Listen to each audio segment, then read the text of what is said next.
Oh, let me do a quick update, live update. It's windy. I just went to Lowe's, Home Depot. Well, I'll just tell you. I was going to show you the roll roof. There'll be a lesson in it, and then I'll kind of I didn't want to do video right now, but I'll do one. I went to Home Depot about a month ago or so after Hurricane Harvey to get roofing. I'm replacing a big portion of my own roof, which is fine. Just a note, I never had, after I paid my house off, when I retired, I cashed out $40,000 from my retirement and paid my house off, which is fine. And the insurance is very high, and of course I live by the coast. There's a big debate about people building in hurricane areas. So I don't have insurance. That's it. You know, if we lose a house, we lose a house. Home insurance. And I never planned on trying to apply for the FEMA aid. I'm somewhat conservative in the understanding that if people opt out to not have home insurance, they kind of take the risk. I think that's really Trump's mindset as a businessman and all. But a lot of people, some people that I know of applied, and I'm not even sure if they had insurance or not. I think some of them did, but they took a loss or whatever. I've had some friends of mine that collected, I won't give the names, they said, man, they gave me one check and another check and another. That was from the FEMA. And I know some of those friends, and I thought, I'm glad they got it. Some of them already had a lot of damage on their homes, and when they came out, they just looked at any damage that they had for 10 years past and cut them a huge check. But so I applied to the FEMA at that time because people said, no, apply. And I did have a portion of my roof blow off. So when I called them, the inspector lady came out. I said, look, I'm already replacing it, and I showed her the sections I replaced. I said, we did have some damage, rain came in the house and all. And she said, oh, yes, you could apply. And I actually don't have insurance. And I remember one of the things on the little thing when I applied for it, I simply said, you know, I don't have the insurance and all. And of course I got turned down. It just simply said, you know, your house is livable, which it is. But then at the same time in our local media, a FEMA representative, because they're having a lot of problems, they said, well, some people are lying about not having home insurance. And so if you had damage from Hurricane Harvey, because our county was declared one of the disaster areas in Oasis County, they said if you had damage, yes, FEMA covers it. They lied, because the original reason for FEMA is not really to cover that. But FEMA representatives on the local media in their interviews basically lied about it. And recently we had even the governor of Texas, Abbott, as well as others, local authorities, they said the money's not coming through and all, so that's just a no. Okay? So FEMA's really, money for Texas is way behind on the damage that was done. Now, when I went to Home Depot to get another section of roll roofing, the aisle that you go in to buy the roofing, they have it like closed for whatever, they're cleaning the aisle but the last time, about 2 months ago, whenever, it was closed as well. And the last time I had to sneak in the aisle, leave my cart at the end of the aisle, and then carry the roofing. I mean, I'll carry it. It is kind of heavy, the whole roll. So this time I went in, it's closed again. So I just told, and it's about 10:30. I mean, if people are contractors, these are times where you go get materials to do your job. So I told the kid, I said, look, it's closed again. I'm here to just get home. I had to go up a couple of aisles before I could even get close to that aisle. He said, oh, it's going to be closed for a little while. And so then he came over, but he just opened. I walked through the little gate, can't take the card in there, sort of like they do me a favor. Okay, Home Depot, the purpose is to sell building materials. So they're losing focus on their purpose, okay? Then when I go to check out, there'll be a lesson in this. When when I go to check out, they have a particular aisle called Pro something or whatever. I don't know if it's the correct aisle. So I'm in that line, and she says, "Oh, is this a phone, one of the phone sales or whatever?" I said, "Dear, I had a hard enough time accessing the building materials. No, it's not a phone sale. What aisle could I use?" And they have various aisles. So not only is it difficult to access the item, but then they make it difficult to purchase it. And the little lessons, they just simply are losing focus of what their main mission is. Okay? And when you see me talk somewhat on the purpose of us as the church, God's called ministry, the purpose is to communicate that truth.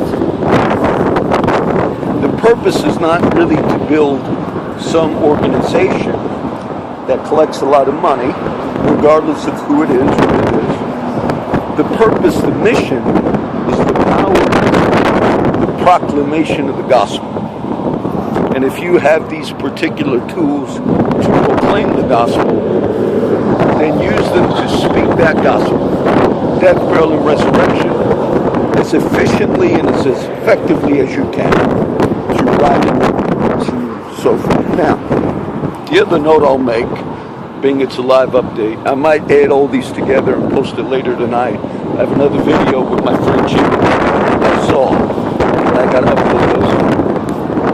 I was walking yesterday. I walk on the other side. This is the beautiful Oso Bay.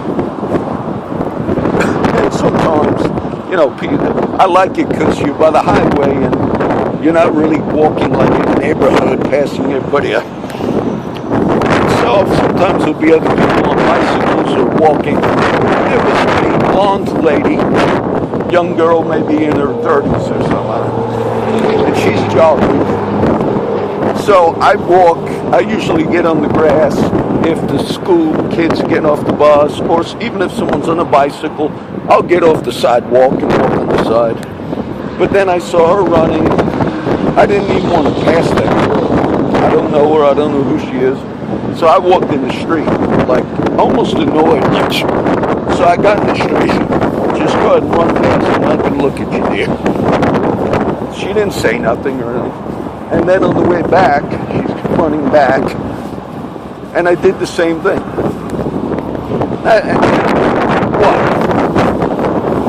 One of the big media things right now is the whole Charlie Rose now with the sexual harassment. And look, all of those things seem to be legitimate and wrong. But I found it funny that I don't know, this happens in life, I guess. A few months ago, there was some new girl up in the mission. I don't know who she was. I was hanging out with the guys. Then when I left, she's like talking to me, "Can I have a cigarette or whatever?" Look, these things happen in life. And then she basically says something like, "Let's go sleep together." And I said, "Oh dear, I do a ministry. That's why I'm up here, and everybody knows that." And let me say, has that happened a few times over the years? Yes. I have not accessed those services. But that, I wonder how many women have actually done the same thing. Because that in itself, if it was a man that walked up to that girl and said, "You know what? Basically, I want to go sleep right now," immediately that woman could make a charge, rightfully, and say, "This person just sexually harassed me." I don't know, but I'm sure there are many women that have done those types of things, hit on men. I don't see any of those in the media. And I'm not justifying the ones that we are seeing. But the society seems to think if a girl is doing something of that nature, yeah, that's nothing. It should be equal on both sides of that aisle. That's all I'll say on that. I have a new teaching I started. Study. It's Ephesians. I already started working on that. I did the first chapter. I taught it. You'll see that in about a week. I made a few comments on it because being Thanksgiving is in a day or two, I figured, oh, let me talk about the Puritans, the Pilgrim's Mayflower Compact. So I started quoting some dates. 1607 was actually Jamestown, Virginia colony, but in 1620 that we refer to as Plymouth colony. And I got into the history of the Puritans and all, talked about William Bradford. And then I watched a PBS documentary last night, and it had some different dates and different, so I thought, I'm going to have to correct it, just make some notes. But then I looked at it this morning to correct what I thought were mistakes, and I had it right. And I thought, I wonder why that documentary on PBS seemed to have, they focused on different characters and the founding fathers. And I wrote some notes on that. You'll see that on the Ephesians chapter 1 post, which you'll probably get in a week. But I gave the reasons why I felt maybe they also skewed some of the reporting of history. I didn't even check I might have checked the local news. I didn't see any big issues. The one chapter I wasn't going to actually teach on, I just read it last night through my Isaiah readings. I might try and add that if this is a rollout today. But it's a famous verse from Isaiah. It says, line upon line, precept upon precept, here a little, there a little. And a lot of times we apply that to how we teach and study Scripture and comparing Scripture with Scripture, which is all good.